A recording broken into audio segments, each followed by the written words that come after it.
everyone. Thanks for tuning in again. This is going to be a slightly weirder video in terms of what's in it. It's kind of funny because I'll shoot a whole video and then realize, hey, I didn't like the way that one turned out, so I'll do it again, and it's okay. That's what I don't really do editing software, so you gotta do it right on the first take, or or I'm back here again shooting the video over. So this video is going to be a little bit weird. I've been looking over my shelves of Marvel books, and I noticed there are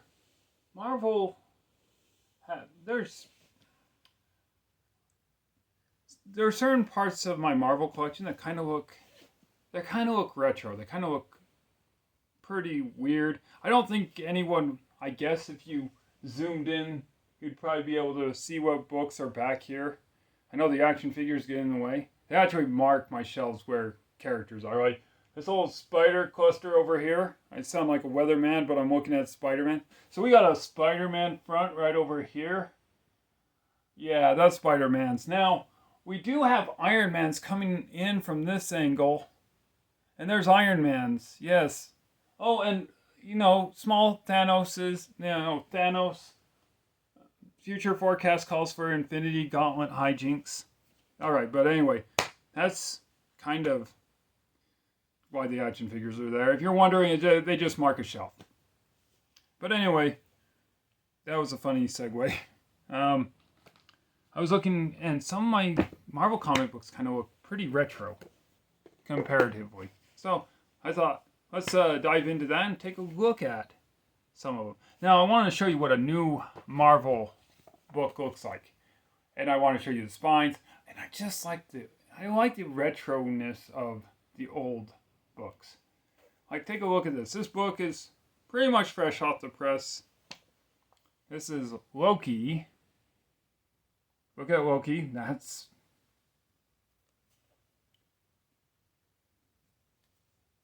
Yeah, if you're... Tom Hiddleston looks kind of nice. He's a nice look. He's a friendly looking Loki. This Loki looks downright evil. And then this is the spine. You get a nice picture of evil Loki on the spine, if you can actually see him. That's kind of what this is called a Marvel Modern Era Epic Collection. So that's kind of what a new Marvel spine will look like. Sometimes they'll even have these nice Marvel squares with the word Marvel in them. And that happens too. This is called Marvel Epic Collection. This is how they used to look. If you've seen like near mint conditions reviews on Marvel Epic Collections, this is generally an Epic Collection. It has a black spine, has the title of the book there, and it has a monocolored picture of, I think, what's going on the cover. This is X-Men's Epic Collection, Bishop's Crossing. So, that's what an Epic Collection looks like. And by no means is Marvel... I just knocked all my X-Men action figures off the shelf. And by no means does Marvel have to... I think they should do this some more. I don't know if they would do it for Spider-Man or the Avengers, but this is an X-Men milestone. This is mostly when they collect the X-Men of the 90s. This is usually it. I think you get a few in there. You go Follow the Mutants, Executioner's Song, Fatal Attraction, Phalanx Covenant, Onslaught. All the Marvel fans that grew up during the 90s, all the X-Men fans just kind of probably moaned a little bit because Onslaught is not really appreciated in X-Men. He comes back every once in a while. Okay. Just showing you a good portion of what a cover is, what the covers, or what the more modern Marvel books look like. This is another kind of collected edition. This is called the Omnibus. This is the Ecstatics Omnibus. You can tell because it says omnibus right there. An omnibus is usually when they collect a book, like a whole, like all the X Factors or Ecstatics. Sorry, when this book came out, it's called X Factor. Ecstatics was a form of X Factor. So,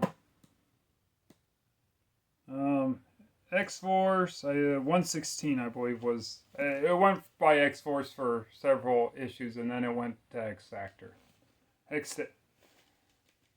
Oh gosh, this is why I need editing. Okay, X-Statics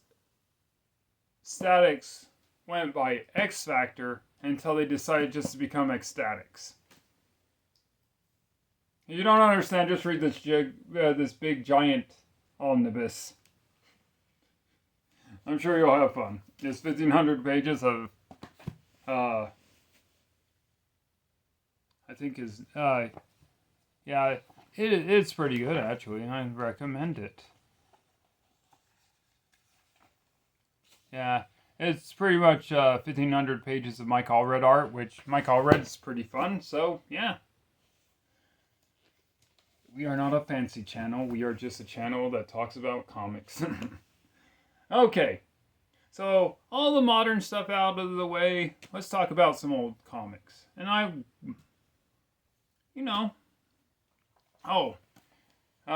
here's another thing. I'm sorry. I have another modern book. And this is one you can see it's bookmarked. You can tell I'm personally reading it right now. This is the Ultimate Collection of Brian Michael Bendis' Daredevil run. I believe it's 3 of 3. So after this, I'll be all read up on Brian Michael Bendis' Daredevil run. Okay. It comes highly recommended. I think statistically, Daredevil actually doesn't usually have a bad writer or creative team on it. You had Mark Waid, Frank Miller, Brian Michael Bendis. You can't go wrong with Daredevil. Okay. Let's talk about old books. I'll try to make this interesting. So, speaking of X-Men, because I was speaking of X-Men,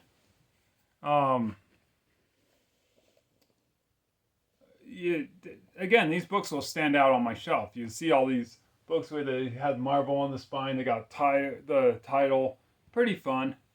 But here is the first book. This is the X-Men, The Greatest Battles of the X-Men. It has this Marvel Comics on the spine. And it says, it's just a really, really interesting book. I believe it's from the 90s. I believe it was originally printed in, I believe, 94. So that's pretty cool. Here is another one. This is X-Men Adventures. This would actually be closer to what you'll see in the animated series from the 90s. So this is the comic book from the 90s. It features stories like Night of the Sentinels and Enter Magneto. I believe it's... Yeah. Oh. Dude, they actually... Let me just... Oh.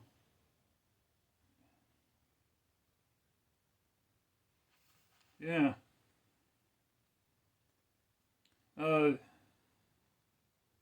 Yeah. Sorry, I was looking through it and I'm like, hey, there's a character in here that died in the animated series, or supposedly died. Yeah, no spoilers. He died. And then, yeah. And it shows it in the book. I don't want to spoil the surprise, but watch the animated series. I get, what is it? Several decades old at this point. Can it really be spoiled at that point? Okay, another old book with another old binding is something like this. This is X-Men Mutant Genesis. If you see any of these books in the wild, I just buy them because they're just really fun. your shelves won't match. All your books won't match, but you'll have really interesting spines sticking out. Um, if you're wondering, this is Jim Lee and Chris Claremont. This is that iconic X-Men cover, Jim Lee cover with the X-Men, where it's three different parts, where there's X-Men, and Magneto, and all the X-Men are attacking Magneto. It's really cool. It's that story. That's what was inside those. Okay, another book that kind of connects with this book, that kind of has a cool spine that makes that sticks out on my shelf because they look way different, is The Greatest Battles of the Avengers. And this, I would have to say, this one's probably, it's this cover. I mean, you can judge a book by its cover if you're comparing it to another book's cover. But see that's kind of cool, I guess. But look at that. You get just a nice splash of all this action going down. The picture actually wraps around, and then there's, oh my gosh, there's Thanos right there.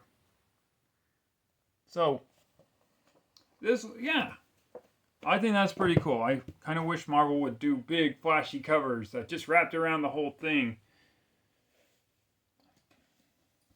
Maybe the Omnibus does it. Oh, my Aesthetics Omnibus actually does that.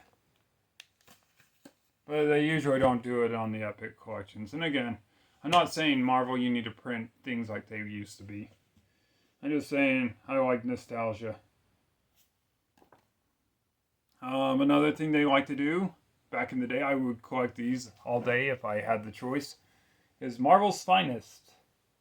And I have several of these. This one's Avengers Under Siege, and it collects a classic storyline. Usually the Marvel Finest, when you find them, is an accredited storyline that's super popular. So, you find the right Marvel Finest, you can find Marvel Avengers Under Siege, The Death of Gwen Stacy. I believe there's one for Wolverine. I think it's the Frank Miller run of Wolverine, where you can find it in Marvel's Finest. Another Avengers book. This is the first printing of the Korvac saga. Now this one does stick out in my book, on my shelf, because you can imagine, like, it's not sitting by X-Men books, but you can imagine all these black spines, like the black spines, and then all of a sudden there's just this yellow spine.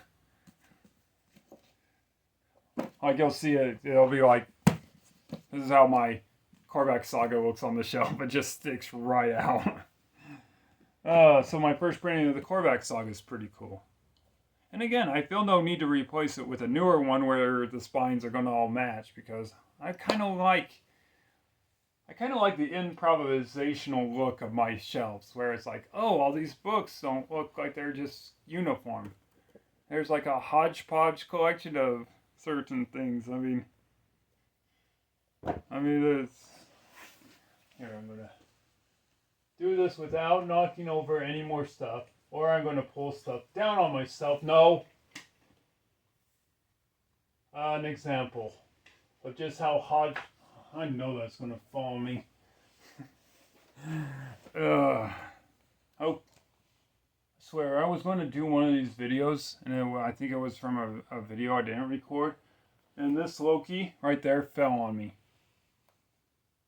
And then a couple days later, totally unrelated, another action figure fell on me, and it was Thor.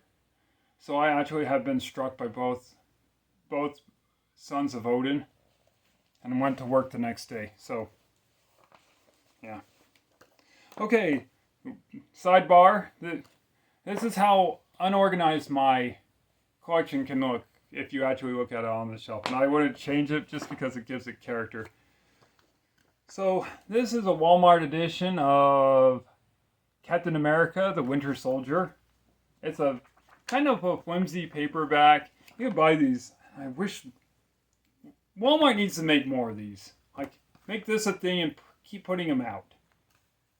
Why Walmart stopped carrying these makes me sad. So yes, Walmart and Marvel need to do stuff like this all the time. But you could buy this book, and it's the first part of Winter Soldier for $5. I mean, you can't beat that price. Gosh, that had to be like probably 10 years ago. I remember because I was moving around the time those came out, and that was like 10 years ago. Okay, so here's the first half of Winter Soldier in a flimsy paperback, and here's the second half in this fancy Marvel Ultimate Graphic Novels collection where it has a spine where if you get them all, they make a picture. I believe this one might be a British import. But it's kind of just funny because I have two largely different kinds of books, and alright, that's not here nor there. So, I just like the comic books I have. I don't care how they look on the shelf. I kind of like the oddball appearance of them. Okay, moving along. And any one of these books, if you find them out in the wild, and again, you don't care like I do, how they look on your shelf, because honestly, books are meant to be read. They're not, I like to store my books on the shelf, but they're meant to be read and enjoyed. So, it doesn't really matter what they look like. If you find this one, I would recommend buying it. I like the looks of this. It's just, look at that. And it's got that cool Marvel logo. Let me see if I can show you what the Marvel logo looks like on that. It kind of looks like this, but it's in gold. Marvel Comics. Love that old Marvel logo. The big blocky Marvel is fine. But this is just so 90s and cool. You got the golden, you got the kind of, I don't think it's really a gold leaf, but it's in a nice gold color that sticks out. It's just really cool. I think they're a little bit longer in that way.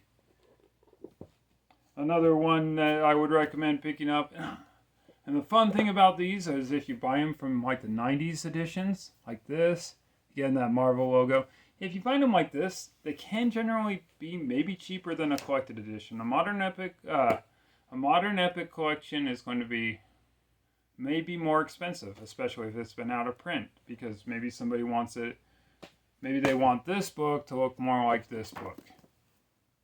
So, if you can find these around a used bookstore or a flea market or anywhere you can find them, I think they're cool. I kind of like the 90s retro flashy look. Okay, next up, you're like, well, all the books you've shown are from the 90s. And you're probably like, did they even have books before, like collected editions like this, or did they just have the comics themselves? They actually did. I'm glad you asked. If anyone was asking. My video before this one had 48 viewers at present, so I'm hoping everyone came back and one of you 48 viewers asked that question. I do have a collected edition that is actually from before the 90s or the 80s. This is Bring on the Bad Guys. The fun thing about this book is it has all the bad guys on the cover. Like all their first appearances. You got Abomination, Green Goblin, Red Skull, Loki, Dormammu, Doctor Doom, and Mephisto. I'm poking him right in the head. Alright, so this book was actually originally printed, I believe, in 1977. 76, I was wrong. Now, that was fun. Oh, another fun fact. If you look at books that are old enough, there's a good chance Marvel didn't actually publish them or print them. Because this one was printed by these guys, which would be Fireside. Now, you're probably wondering, well, did they make another Bring on the Bad Guys a couple years later? Yes and no. Yes, they did make one. No, it didn't come a couple years later.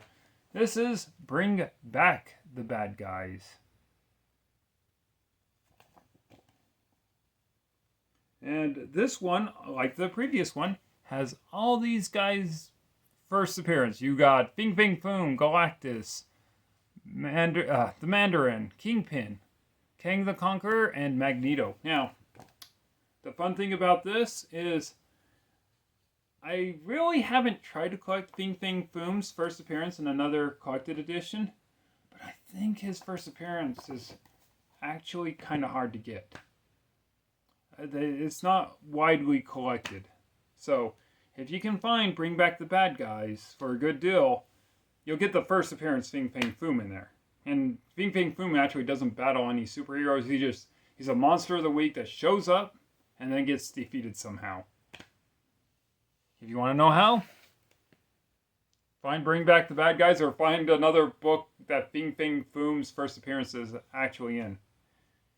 If you actually know another collected edition that Fing Fang Foom's appearance actually is in, leave it in the comments to help other people, just in case Bring Back the Bad Guys isn't easy to get. Alright, now the next couple books are kind of fun. This is actually my first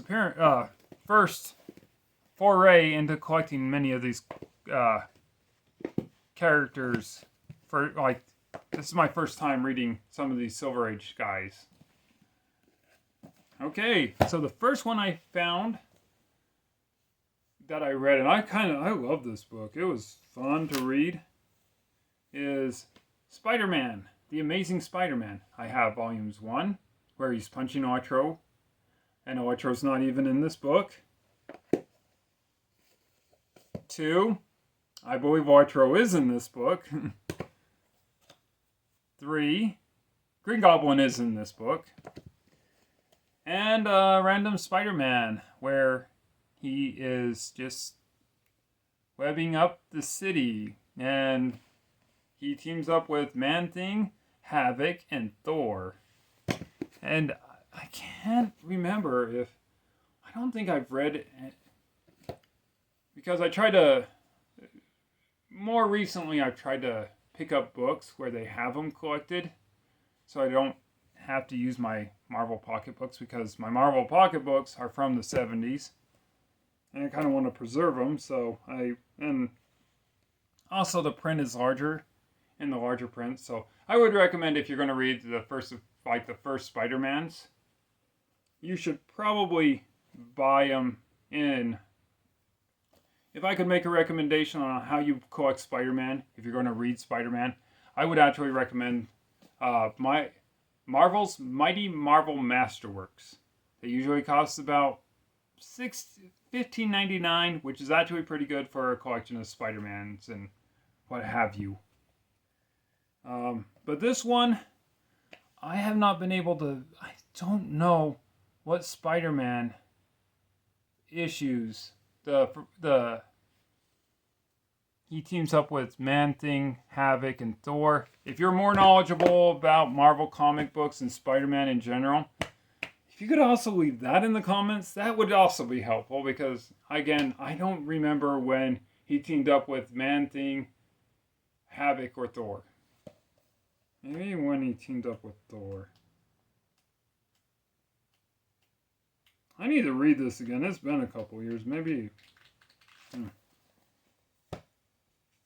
I try not to read these little pocketbooks because they're antique by today's standards. Another one I got is this, the Fantastic Four. This is the first appearance. This is the first couple of Fantastic Fours. I have more recently. It's kind of funny because one of my earliest memories reading comics was me going to a local library and checking out the Marvel Masterworks. I mean, the big, expensive hard copy of Fantastic Four, and it was like the first Fantastic Four, and I read through that, and I'm like, and I think I've read other Fantastic Four then, and then I'm like, Stan Lee wrote it best. And for the longest time, I'm like, Stan Lee is probably the best. I still think Stan Lee is probably one of the best Fantastic Four writers. people can fight me on that. Naturally, I wouldn't fight over that, but Stan Lee is probably the best on Fantastic Four. Another one that I kind of like is I got Doctor Strange 1 and 2. So these two Doctor Stranges. Oh, and like I said with Bring on the Bad Guys, these books are also printed by someone who isn't Marvel. They're by Kangaroo Books. I imagine they're called kangaroo books because they fit in a pocket or a pouch or something. Because marsupials like to keep books in their pouches. That's why they have them. If everything I know about animals, zoology is correct, yes, marsupials like to keep books in their pouches. All right. Incredible Hulk 1 and 2. I like this one because it says, it's now a TV show.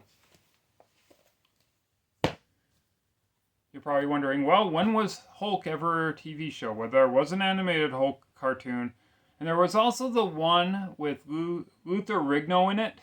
I imagine it's probably that one. This one is from the 70s. If you want to watch something really cool, watch the intro to that TV show. And that's pretty cool. Like Bruce Banner is changing a tire, and he has difficulty changing a tire, and it makes him so mad he turns into the Hulk. And then Family Guy also did a parody of it, and it was pretty funny because you had Stewie changing the tire. And then, he gets mad and turns into Peter, and Peter's, big and green. Oh, I'm wearing a Hulk shirt. That was not planned. Okay. Here we have a Captain America. And a Captain America where he fights a vampire. So, these are, again, really kind of fun. I love my little Marvel pocketbooks, but again, I don't want to get rid of them. My dream, and my dream will never come true, was to meet Stan the Man Lee himself and have him sign one of these. I probably would have picked a Spider-Man, because this one was the first one. And it kind of got me into reading Spider-Mans. And it was kind of funny near the start of my collection, when I was collecting Spider-Man and collected editions, it would go 3 small books, a bigger book, a bigger book, a bigger book. I'd have to show you, maybe one day I'll show you the Marvel Essentials DC Showcase collection I have. That would, maybe, one day. But I would probably have had him sign this one because this one was the first one. But again, I never met the man. Those of you who have watched previous episodes know I have his autograph, but I never met him. And that saddens me. Okay, moving right along. More pocketbooks. We have Star Wars. The Empire Strikes Back. Return of the Jedi. And Star Wars 2. World of Fire. I wonder if this takes place on Mustafar. I would imagine it. I don't think it does. I don't think it takes place on Mustafar. And watch me read an entire book just to see if this actually does take place on Mustafar. Yeah, it probably doesn't take place on Mustafar. This doesn't look... Alright, this doesn't look like Mustafar, and frankly, this is from, the 80s, so I'm not sure. I would imagine Mustafar probably exists as a concept in Star Wars books dating back that far, but I don't know what...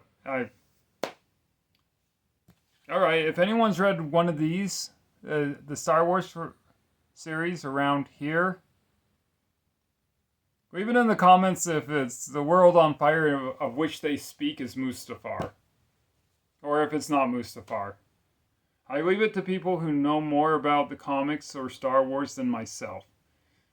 And I'm humble enough to admit I'm not infallible. All right, so what's better? So you have The Empire Strikes Back. Probably arguably I believe it's the most fans feel it's the most well-rounded Star Wars movie of the three.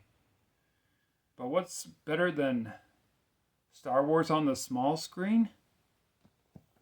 Star Wars on the big screen. Look at that. Just all of that. This big boy is also a relic. It's number 2 of what is called the Parkes Run.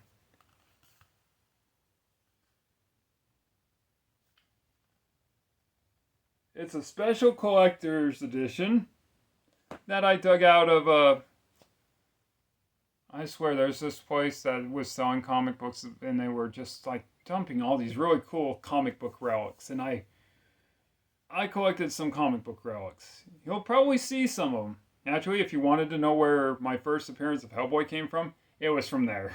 And also those Teen Titans. A lot of those Teen Titan books that I have are also from that place. So if you want to know, I kind of cleaned it out. But yeah, this giant Star Wars book. And we'll do a little comparison. See, the cover is the same. The reverse is like our intrepid heroes on the planet Hoth getting ready to face down the Imperial Navy and Imperial walkers. This one has a cool cover too. A cool back cover. You have just this ginormous. That is good art. That is really a pretty scene. Like, that is a beautiful, beautiful portrait. I'm not going to do it, but I could see someone just taking the back cover and framing it, or just framing the whole book and hanging that. That is a beautiful cover. And you got some ats walking around, and the funny thing is, you got these ats walking around, and you know these Imperials are probably looking for rebels, and they can't look at this walker. He can't see it. Well, the rebel is right there, riding on a tauntaun. And don't say, "Hey, that's Luke." It's not Luke, because Luke was not on a tauntaun at the time. So yeah, a random tauntaun and some. That's awesome. That's a beautiful picture. Whoever drew that did a really good job. Now, we have another book, and it's hard. I'm going to try to. The reason I kind of had to reshoot this video is I waxed too long on this next one. But I believe this book deserves the utmost respect. The book itself and the writer of the book deserve the utmost respect. So it's you bring down the mood a little bit, but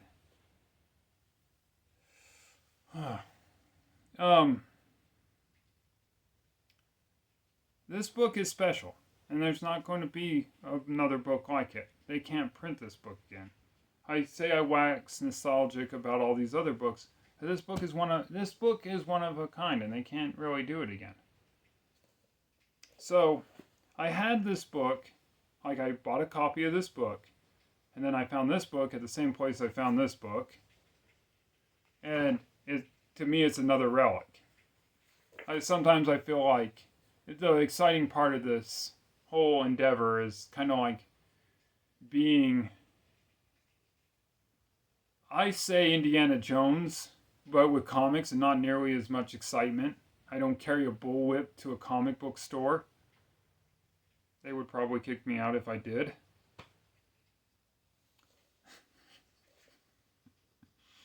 But you find relics. You find things that are if they're not valuable, they're just slightly a little interesting. So I had this book. I found this other book, another copy of the book. This one what I would call a relic. So, the original writer of the series, it's a mini-series that predates, it's kind of a mini-series where the heroes are morally questionable in their pursuits of justice. It kind of predates DC's Kingdom Come and DC's Watchmen. And it's kind of like, are the heroes right for doing what they're doing? But the story, I think the story is not as interesting as the person who wrote the story. But what we have here is a copy of the Squadron Supreme. Now,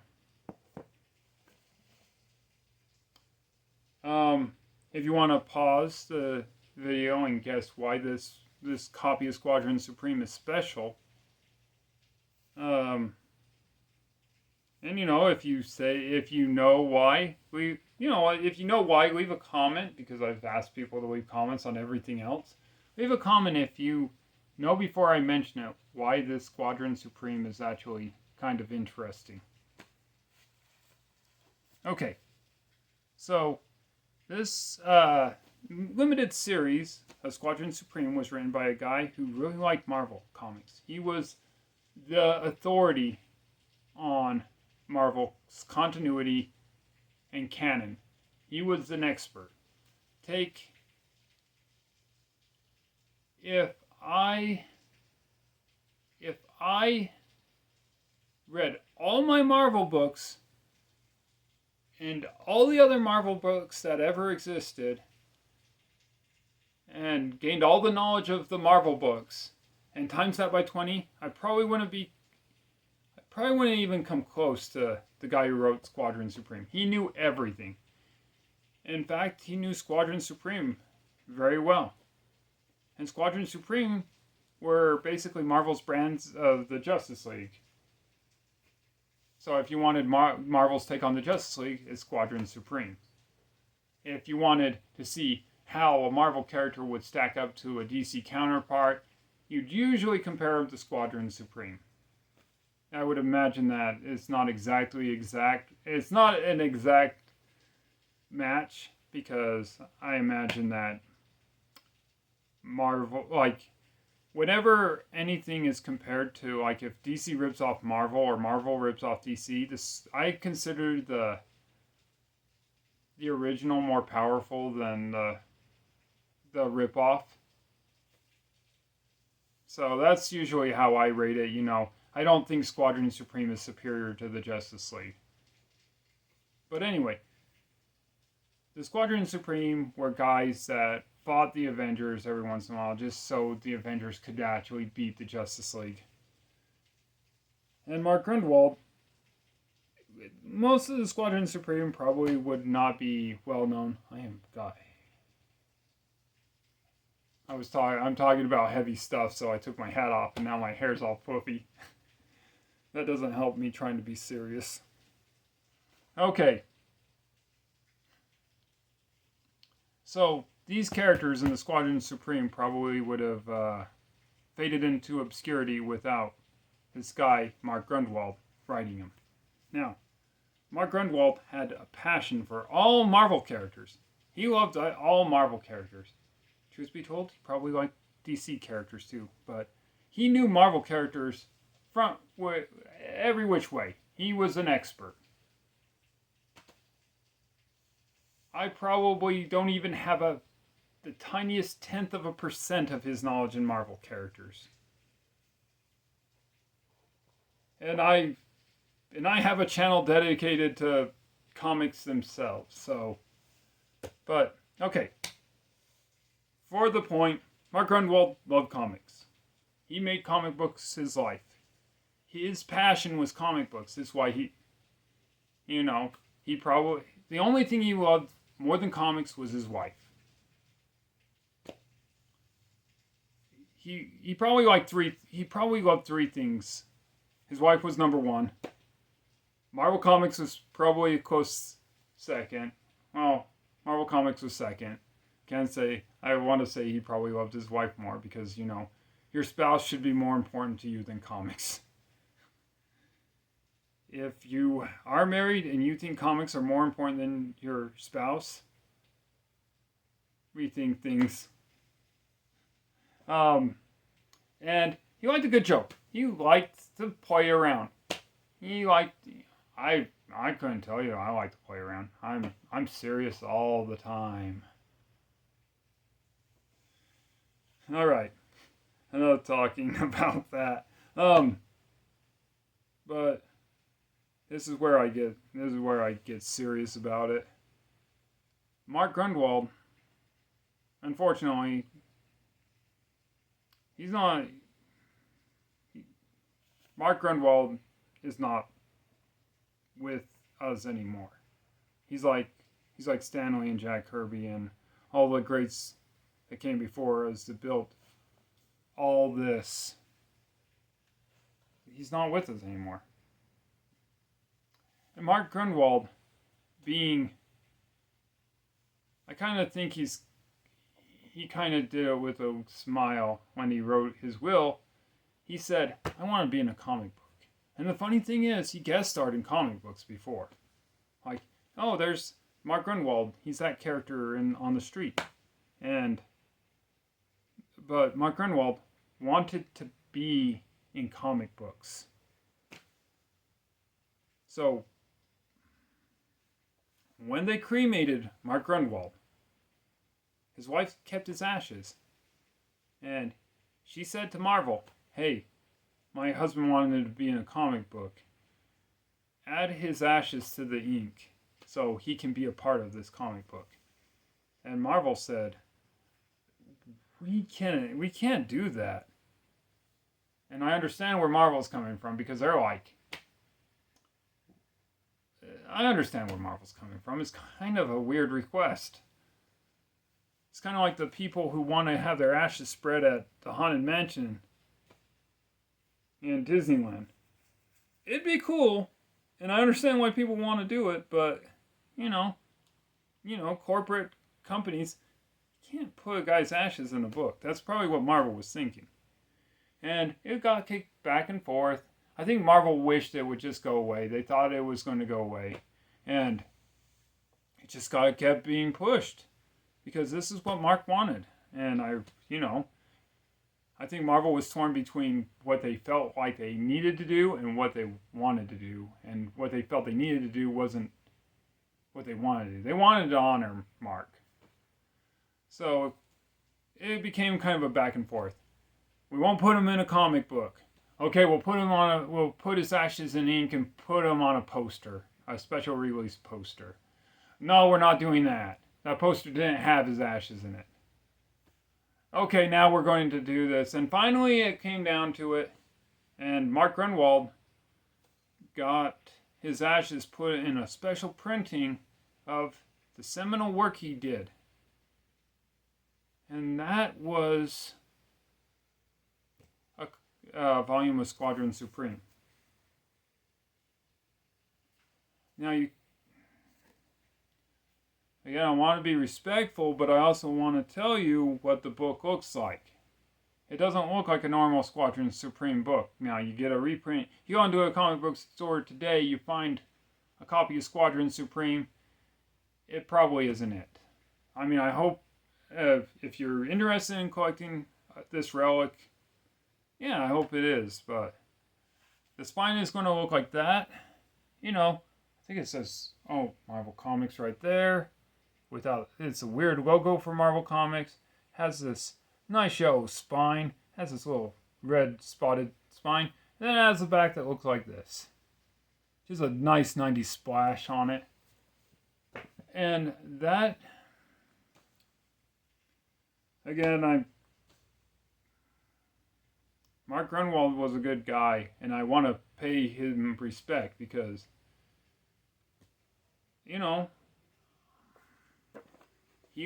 loved comic books, and I think that's something I don't know if I would want my ashes put into a comic book, but I can understand that kind of passion. I mean, you don't build a bookshelf and put action figures on it if you don't have passion for it. But I I don't think I have anywhere near his knowledge or anywhere near his passion for comics. But I appreciate and I applaud his love for comics. And I think it's really cool and a fitting tribute to, be added to the comic books that you love so much. I appreciate his passion. So, that's about it.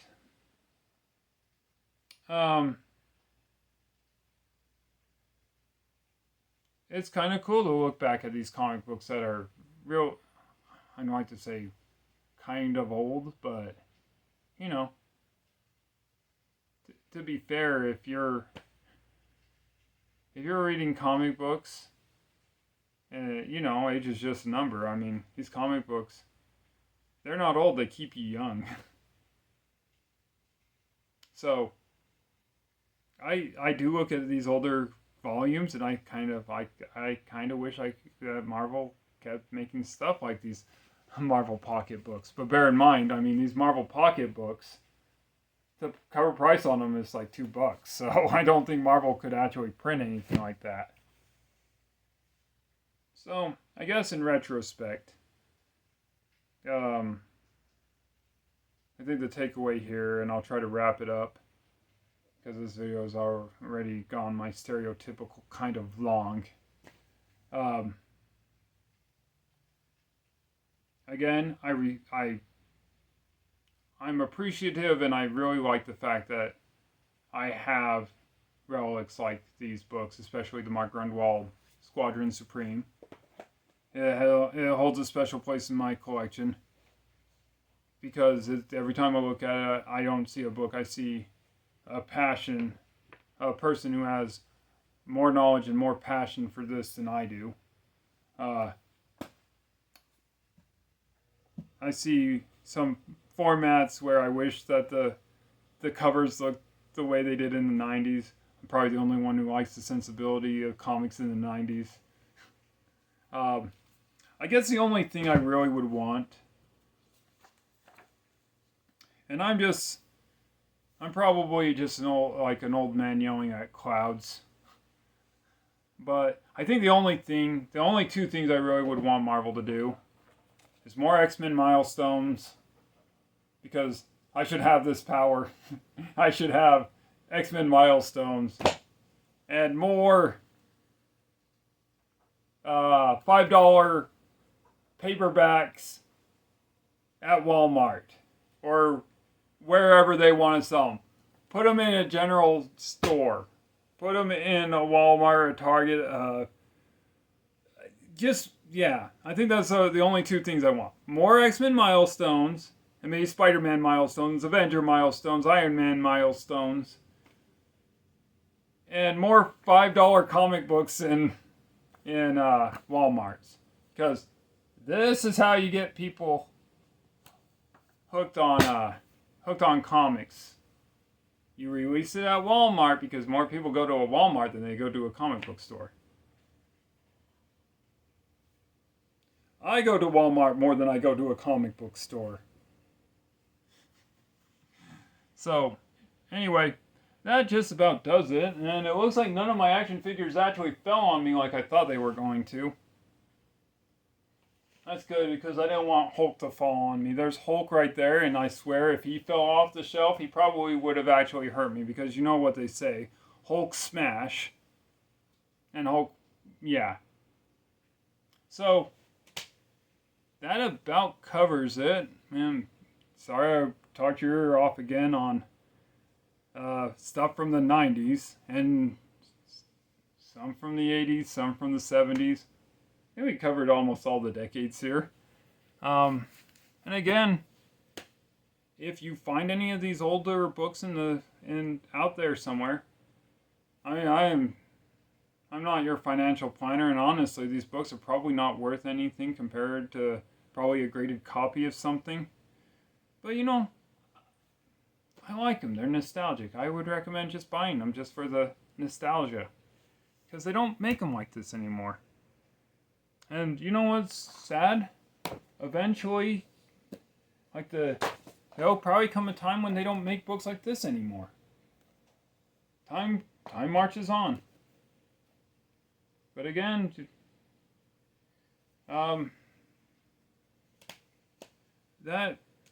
that's probably what we should do. We should enjoy the things we have while we have them, because everything's temporary.